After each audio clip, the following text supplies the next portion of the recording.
So continuing what I was talking about before, I was talking about how I have this lime green friendly aesthetic, and they have the magenta or purple خلصنا على الهدف. aesthetic. And I like it. It's okay. But I found an even cooler aesthetic that's like better than these colors. And it works really well for my Farah, and it works really well for my... I am unbreakable. It works really well for the skin I have on Farah. Like, so the aesthetic I was using before was that my team was magenta and the enemy team was lime green.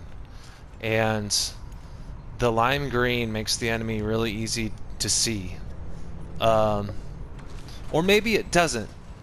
But just the fact that it's a new color, it kind of, like I said before, it kind of triggers your brain to play in a fresh new way.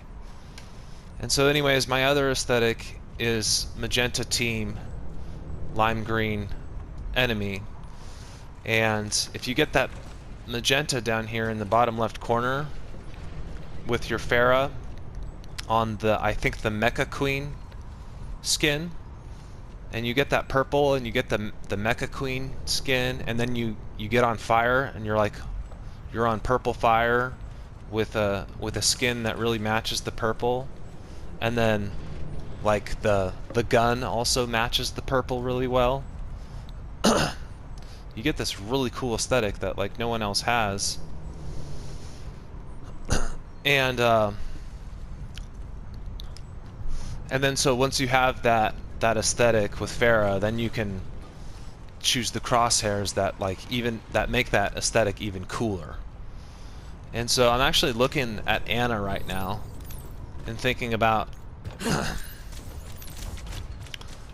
how I could change my settings to make Anna look really aesthetically cool. And I see that she has this blue scope. So I bet you if I made my team blue, whether that be the default blue, you probably want to go with another blue. Accessibility. So if you want to change your team colors, it's in here. It's in color blindness.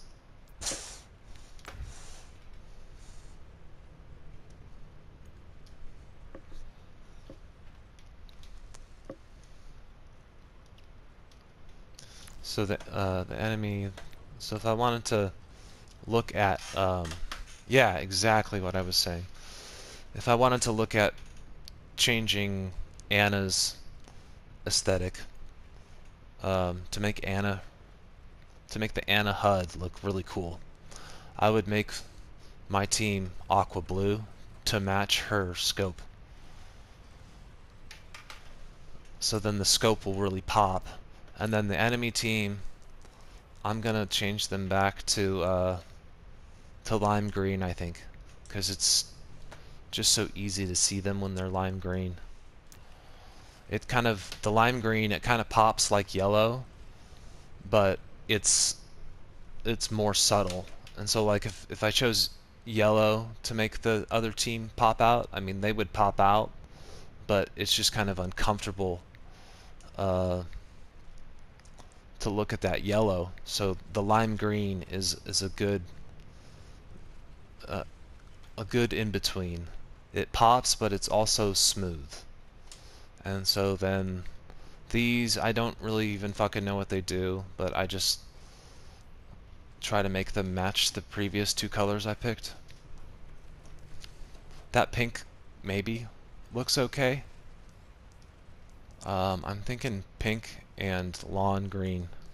I'm thinking I'll make this lawn green, and then I'll make this pink. Pink maybe? That might clash a little bit too much, but I also like that it kind of clashes, because then it grabs the eye attention. So yeah, so this is how you change your friendly and enemy colors. I don't know if this settings change will take effect during this video, but we'll see. Done. So friendly. It didn't. I honestly really want to see what this Anna looks like with the new colors, so I'm gonna try to reset, see if it takes effect.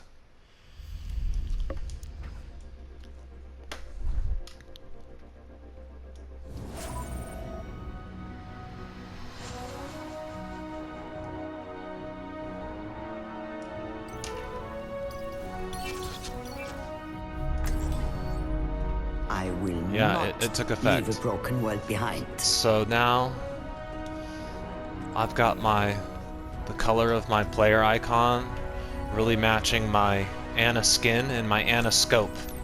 And then I've got these lime green enemies. No wonder I can't retire. I don't know if these lime green enemies really fit with the blue that I chose for friendly, but I don't really mind right now.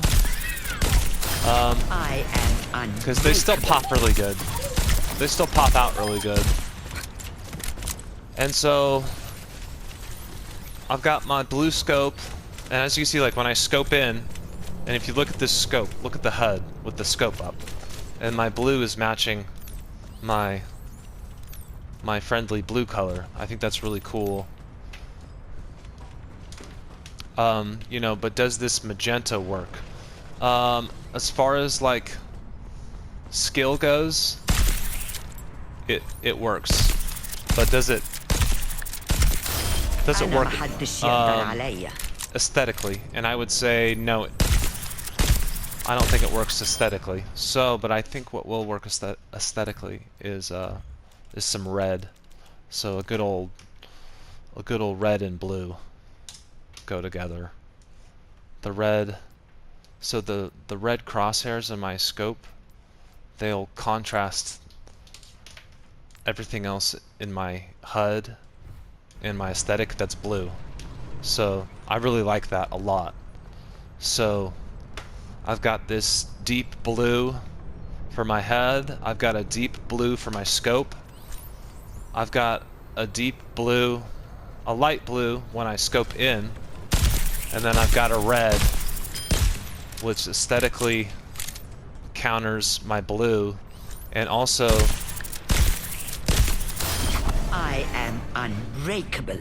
contrasts my enemy color, which I like to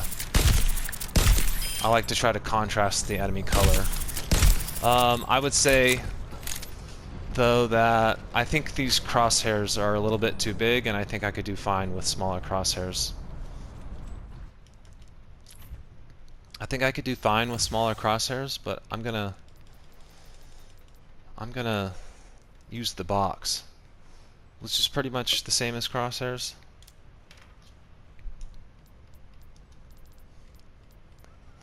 But instead of the lines sticking out, they stick the other way. The lines are just rotated 90 degrees. So if you edit the box crosshair enough, it's not really different than the other crosshair, the regular crosshairs. If you make it small enough, you could barely tell. So, and you know, I think the last crosshairs were actually perfectly fine. I think I could have just sized them down a little bit. But, you know, another point I've been making and want to make is that, like, when you change this shit, it just forces you to play a little bit different. It forces you to think a little bit different. And you always want to be, you don't want to get stuck in a rut in anything, you know, whether you're playing Overwatch, whether you're a guitar player, whatever your whatever your skill or hobby is, you don't want to get stuck in a rut. And so if you change your crosshairs, it'll kind of force you out of a rut. And I think that brings me to my next point, that every character has a natural rhythm to the way that they play.